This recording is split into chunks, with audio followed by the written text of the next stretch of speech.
Today on America's Court with Judge Ross. I'm trying to give everyone the benefit of the doubt here. But if a little girl hears that word directed towards her, the suggestion is it's being directed at her. But do we know that it's being directed at her? We don't. In my courtroom, it's about equity and fairness. Stop. Is that true? I don't want you to understand. I want you to overstand. Yes, sir. That's why they pay me the big bucks. Justice should be more than just some foreign concept. I actually want you to learn something. That's not gonna happen. Not up in here, not today. And boom goes the dynamite. Fair, firm, compassionate. This is America's Court with Judge Ross. Rachel Adkins claims her daughter withdrew from tumbling class after a boy with Tourette's called her a slave and says the defendant owes her a refund. All rise. Remain standing and come to order. This court is now in session. The Honorable Judge Kevin Ross presiding. Ladies and gentlemen, you may be seated. Ms. Adkins is suing Alyssa Irving in the amount of $2,500. All parties have been sworn, Your Honor. Thank you, Deputy Thomas. Okay, this case, it's a tough one. Ms. Adkins, I know you are a mom who loves your daughter and you're suing because you wanted to have her experience this tumbling exercise and it didn't quite turn out the way you had planned. Tell me your story. Thank you, Your Honor. All I thought I was doing initially was enrolling my daughter into a nice after-school program. Of course. You know, where she can actually get a little energy out, meet some new friends. Yes. Really feel good about herself. And that is not what happened, unfortunately. What's your daughter's name? Taylor. How old is she? She's 10 years old. She's 10. Mm-hmm. Your only child? Yeah, that's my pride and joy, my baby girl. And what made you decide that you were going to have Taylor involved with Miss Irving's tumbling exercise? You know, it was something that was offered after school. Yes. You know, she had mentioned that it was something that she was interested in. I took a look at the brochure.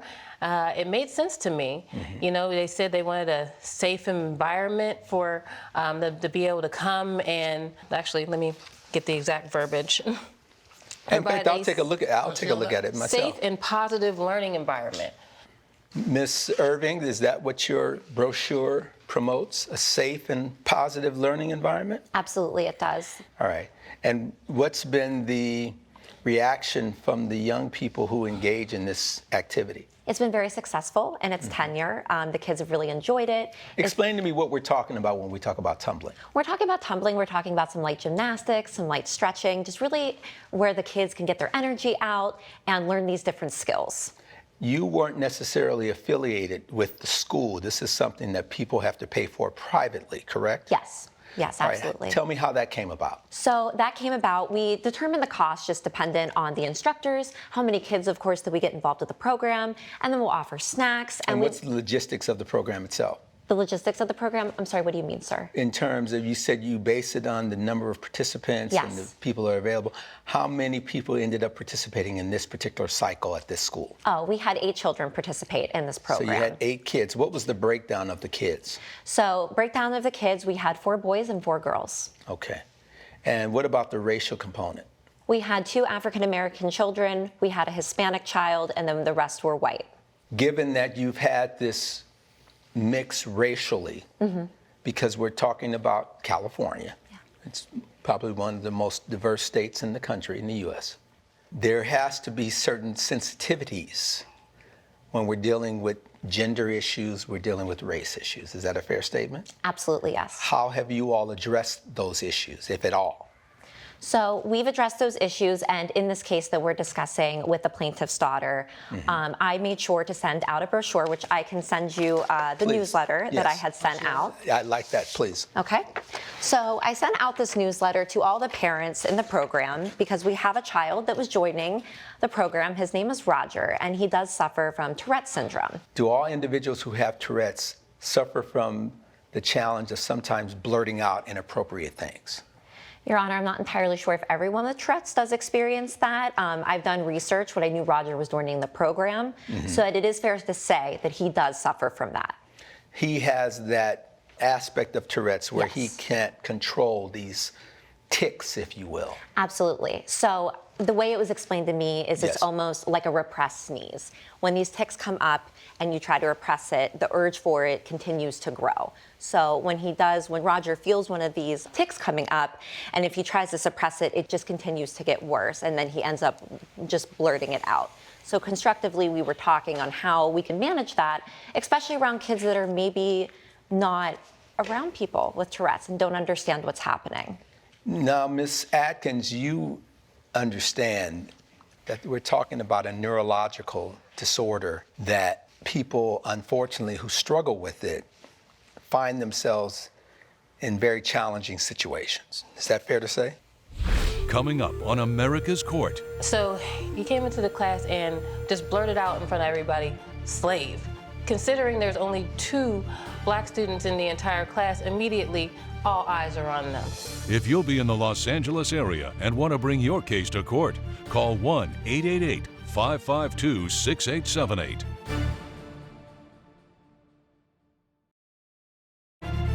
This is America's Court with Judge Ross, Emmy nominated for Outstanding Legal Courtroom Program. America's Court is back with the case of Rachel Adkins, who is suing Alyssa Irving for breach of contract. And you were given information from Ms. Irving explaining that this was a possibility. Right, correct. Right before the class was about to start, after we'd already paid the funds for the class. You paid in full up front? Yes. Okay. Is that true? Yes. Okay. She paid on the first day. So I sent the letter out on the 26th of September, and the parents had 6 days to make the decision whether or not their child would be enrolled in the program. You paid, then got the information about this particular student. Correct. Did it cause you in any way to feel as though maybe you should reconsider participating? I went ahead, I did a little bit of research myself just to kind of make sure I fully understood what the possibilities were. I also made sure that I spoke with Taylor about what could happen and what to expect. I also explained to her to just treat him normally. You know, don't treat him any differently. Don't make fun of him. Really just attempt to, as much as possible, look at him as your regular general peer. And she said she understood that and was okay with it. So I decided to proceed with the classes. All right. Taylor's enjoying it, getting something out of it? Yeah. You feel as though it was a good investment? So the first 3 days were amazing. She came home, she was excited, she made a few new friends, she showed me a few of the moves that she had just learned. Yes. It was a really positive experience. Until about that 4th day, that's when her initial issue with Roger was. So he came into the class and just blurted out in front of everybody, slave, of all random things. And considering there's only 2 black students in the entire class, immediately all eyes are on them. Taylor felt immediately. Well, you weren't there, so you're talking from a standpoint of conveying how your daughter felt. Absolutely. When it was involuntarily stated, Roger used the word slave. That's how she explained it to me. She came home, she was in half tears. She initially had sent me a text message, which I can actually show you also, Your Honor. Sure. Take everything you want to give the judge. And were you present, Miss Irving? No, I think that is it. Okay. Were you present when the involuntary word slave was uttered? I was not present, no. Okay. What did you hear about that situation, if anything? I did hear from the instructor of the class as well as the mother of Taylor. She did reach out to me and she expressed that she, of course, was unhappy with the word that was said by Roger and that her daughter was feeling very upset and confused. And of course, I mean, I want all of my kids in my classes and in these programs to feel safe and comfortable. So I did my best to just say, hey, we are working. I want to share with you an exchange of a text with Miss Adkins and Taylor. Yes. Where Taylor sends a message saying, Mom, something happened today. And you say, what happened, baby? You know that boy who says weird things sometimes? Yes, he called me a slave in front of my friends. And then you say, oh my God, I'm so sorry that happened. I'll talk with the program director. Just ignore him for the rest of the day and let me know if he says anything else. What was your conversation with Miss Irving?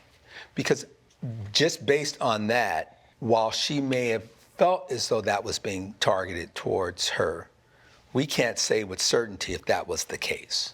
Is that fair? That's fair. I can only tell you what it is that she felt. Well, from what she told me, she felt as though she was being singled out in the scenario. Even with the other black girl being in the environment? I think she probably felt as though the other student was involved as well, Okay. but considering Well, that's a there's little only speculative two. at this point, and Right. that doesn't help us. But we know, based on your conversation, how it left you feeling as the person who just plucked down $2,500, Honestly, thinking you're going to have this amazing experience, I take it. that was my assumption. And then you had a conversation with Miss Irving. Right, so when I And you spoke wanted with an apology from Roger. Mm-hmm. Did you feel as though that was appropriate? I apologized for the incident that happened, but I did not feel it was appropriate for Roger to apologize to Taylor. Because? Because Roger cannot control, he has a neurological disorder. He's not able to control this. And we want to make sure that all the kids feel inclusive, but for both aside children. from that, it's bad business. It is bad business. Because if you got 8 kids and at least one of them is feeling not safe and not protected and not being uplifted in an environment, and then word spreads, next thing you know, no more tumbling for anybody. Fair enough? Yes, and that's what we want to avoid. That happened on one occasion. Mm-hmm. That was not the only occasion. No, it was not. Just a matter of, I believe, 3 days later, another incident happened. Taylor was in class. She was, talking with her friends. Roger comes running up and says the word looking directly at her, and then runs off. So I recognize that they told him to, remove himself, but that doesn't change the feeling. Who said remove yourself? Well, from what was explained. Is that what you Your told Roger to do if he found himself being in a state where he couldn't control the words coming out of his mouth? Coming up on America's Court. But if I just heard the word slave and then I hear the word, I'm looking around going, well, who else is he talking about?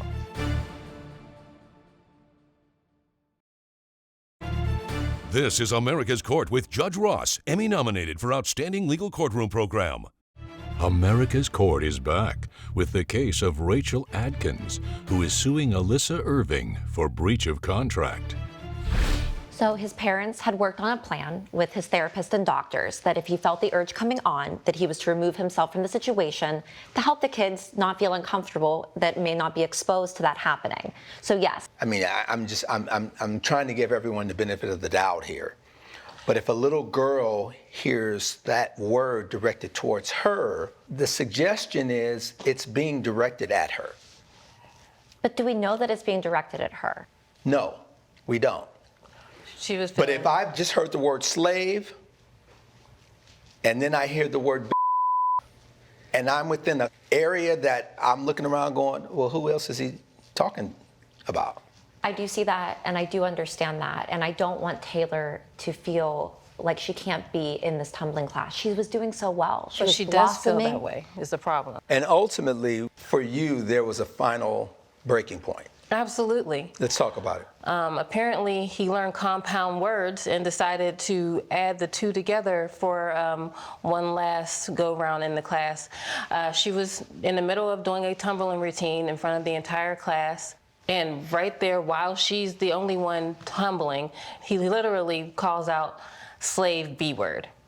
I mean, I don't know. Well, I know that we're being sensitive, so we have to be mindful of the language, but I think it's important here that we actually recognize that Roger referred seemingly to Taylor as a, quote, slave. Absolutely, Your Honor, yes. Coming up on America's Court. Miss Adkins is here and she is advocating for her daughter. I'm advocating for all the kids. And if we lose this $2,500, that's detrimental to our program to continue.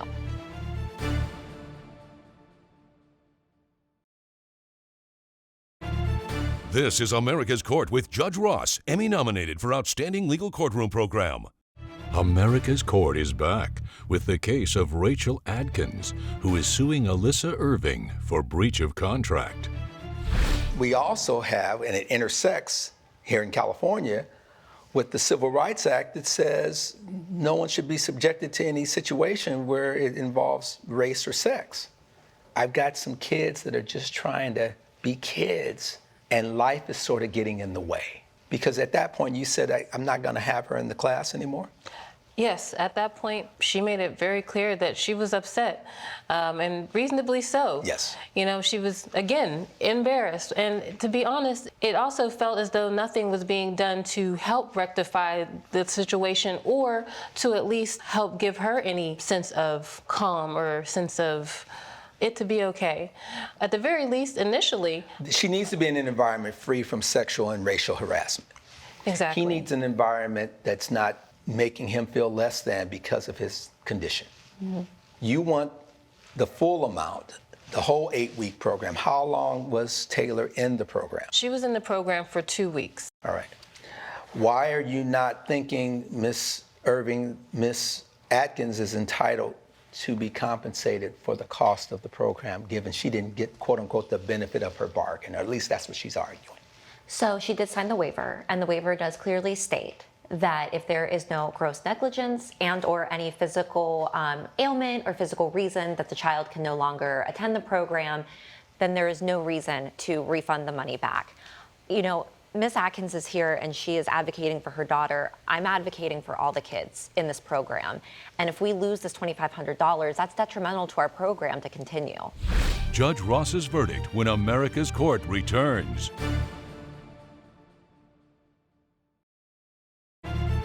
This is America's Court with Judge Ross, Emmy nominated for Outstanding Legal Courtroom Program. I can't have Roger's disability trump hers in terms of her rights and her expectations to just be a little black girl who just wants to tumble. And if she can't do that, should the mom be entitled to all 8 weeks? I would say no. Well, Your Honor, for those 8 weeks, she Hear me denied. out, because there was some benefit of the bargain. I do feel as though you're entitled to be compensated. How much would that be a week? 8 weeks divided into 2,500? 312, Your Honor. Would be 312. I think you're entitled to everything minus a week. Okay. Okay? Okay. Because I would say that I can't give you the full amount, but I think you should be entitled to at least 7 weeks. So I'm going to grant you, and judgment will be in favor of the plaintiff in the amount of $2,188. Thank you, Your Honor. Because in any situation involving this, we have to make sure that everyone is safe and protected. That is the order. Case closed. All rise. Judge Ross has ruled in favor of the plaintiff. The defendant has been ordered to pay $2,188. It was a pleasure to have Taylor in the class, and I will miss her. I thank you for having her in the class initially, and it was an experience. Okay, let's step outside, ladies.